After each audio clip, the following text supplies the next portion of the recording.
2위와 3위 주제 공개하겠습니다. 조국 전 조국혁신당 대표 이야기, 또 이번 당대표 경선에 출마하는 김민석 전 총리 이야기 두 주제 준비했습니다. 자, 조국 전 대표가요, 무섬노 논란에 드디어 입을 열었습니다.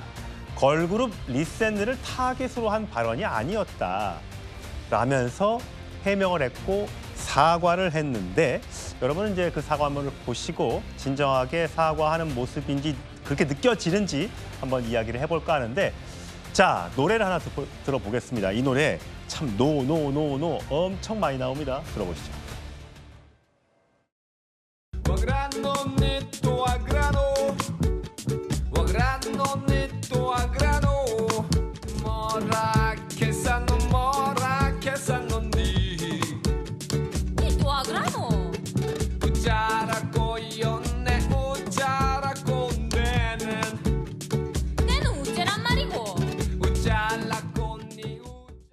예, 강산의 시의 와그라노. 자, 이 무섬노 논란 딱 저희 일주일 전 방송 때 저희가 주제로 다뤘었죠. 일주일 됐습니다. 일주일 만에 드디어 SNS 글을 올렸는데, 자, 나의 관찰로는 당시에는 일베는 표준말 뒤에 기계적으로 노라는 말을 붙여서 사용한다. 부산 영남에서 노자 이렇게 붙여서 쓰는 게 없다 라고 주장하면서 이게 일베의 용어다 라고 이야기한 뒤에 그게 리센느 걸그룹의 무섬노라는 발언이 회자가 됐고 굉장히 논란이 됐습니다. 그래서 오늘 드디어 SNS에 해명글을 올렸는데, 리센느가 내가 일베라고 말한 적은 없다.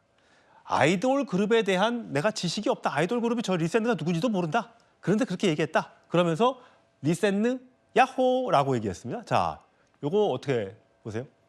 일단 조국 전 대표의 사과가 전혀 진정성 있어 보이지 않아요. 정말 누군가에게 상처를 줘서 미안하다고 사과를 하는 사람은 상처를 줘서 죄송하다라고 이야기를 하지, 상처를 주는 계기로 활용돼서 매우 유감이며 안타깝다 이렇게 이야기하지 않습니다. 그러니까 본인은 리센느 원희 씨를 겨냥한 것이 아닌데 겨냥된 것처럼 보여서 유감스럽다 이런 취지인데, 사실 모든 정치 행위는 우리가 시점, 상황, 맥락 속에서 판단되어지지 않습니까? 그 경남 MBC의 김현지 PD가 리센느 원희를 겨냥한 글을 올린 이후에 조국 전 대표가 여기에 참전했기 때문에 누구나 그렇게 받아들였어요. 그러면 거기에 대해서 내가 착오로 잘못 말했다라고 깔끔하게 인정해야 됩니다. 그런 것과 매우 거리가 멀고, 그다음에 하나 덧붙이면 지금 조국 전 대표는 본인이 과거에 법학자 시절 발표했던 글, 책, 논문 이런 것들과 너무 멀리 동떨어져 있습니다. 본인이 과거에 2001년에 양심과 사상의 자유를 위하여라고 하는 책에서 1995년 유엔 인권이사회 보고서를 인용해서 이런 글을 적은 적이 있습니다.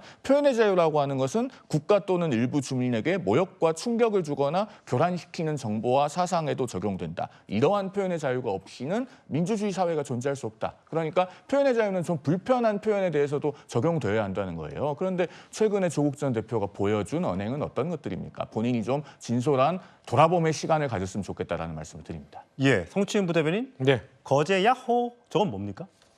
그러니까 저게 야호가 뭐 리센느 그 멤버들이 쓰는 거라고 하더라고요. 그래서 그 거제 출신이잖아요. 네네. 그 원희 씨가. 네. 그래서 그 지역을 이렇게 홍보하는 그런 뜻으로 해서 요즘 야호를 뒤에 많이 붙이더군요. 네네. 그러니까 그런 것들 좀 따라하면서 갑자기 친근한 척을 하는 느낌인데 네. 조금 아쉽죠. 그러니까 저도 일주일 전에 나왔을 때 조국 대표가 왜 이 타이밍에 이런 방식으로 저 문제 제기를 하는지 모르겠다고 얘기를 했었죠. 그러면서 저는 그 당시엔 리센느 원희 씨의 발언을 캡처로만 봤기 때문에 그 발언이 무슨 목적으로 한지는 잘 모르겠다라고 했습니다. 근데 그 다음 날 제가 보니까 영상을 보니까 구분이 확실히 되더라고요. 그냥 거제도 출신 소녀가 그냥 그 귀여운 사투리를 그냥 쓴 영상이란 게 너무 명백합니다.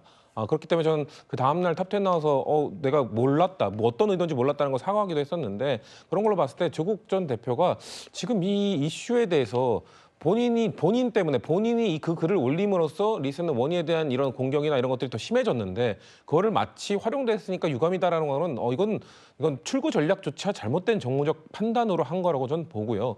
근데 또 공교롭게 그 일주일 동안 리센느라는 그룹은 음원 차트 1등하고요. 역주행을 하고. 그리고 그 걸그룹 그 브랜드 평판 지수 탑 3까지 올라갔습니다. 그러니까 엄청 승승장구하고 있죠. 그러니까 아마 그 리센느는 본인들의 화제의 중심이 됐고 그만큼 또 노력을 해왔기 때문에 오히려 지금 주목을 받고 있는 상황이기 때문에 그러니까 전 조국 전 대표가 이렇게 인기 승승장구하는 그룹과 척질 필요 없다는 판단 때문에 이런 걸 올린 건가? 예. 그럴 거면 그냥 미안하다고 하면 되잖아요. 그렇죠. 미안하다. 내가 그풀 영상을 저처럼 풀 영상을 보니까 전혀 문제가 없더라. 근데 그리고 아직까지도 뭔가 구분할 수 있다는 거에 대해서 번복을 안 했어요.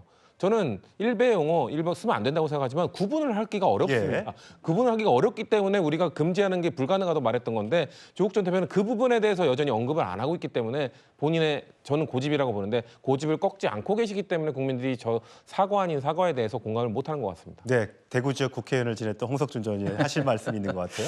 예, 조국 전 대표가 지금 리센느 그 팬클럽뿐만 아니라 국민들로부터 지금 융단 폭격을 받고 있기 때문에 지금 완전 일주일 만에 태도를 돌변하면서 또 마지막에 리센느 야오라는 표현을 썼는데 리센느 안녕이라는 뜻이죠. 그러니까 야오가 사실 리센느가 여성 5인조인데 그 일본 출신의 미나미라는 그룹의 이제 멤버가 이제 그 일본의 이제 갸루 이제 일본 이제 여성들이 이제 쓰는 예를 들면 뭐 야호 이런 걸 가지고 계속해서 그게 밈이 굉장히 많이 돌고 예. 있습니다. 그래서 이제 야호라는 게 일본말로 뭐 하이 같은 어떤 그런 어떤 표현의 안녕 이런 어떤 의미를 갖고 있어서 지금 완전히 지금 유튜브라든지 밈이 이제 미나미가 아니면 또 뭐 리센느가 하는 야호라는 게 계속 좀 돌고 있기 때문에 본인은 이제 그런 걸 알려고 좀 노력하면서 화해의 제스처를 보였는데 사실은 지난번에도 이야기했지만 이런 어떤 노련한 표현을 가지고 사실은 아무런 어떤 지식이 없는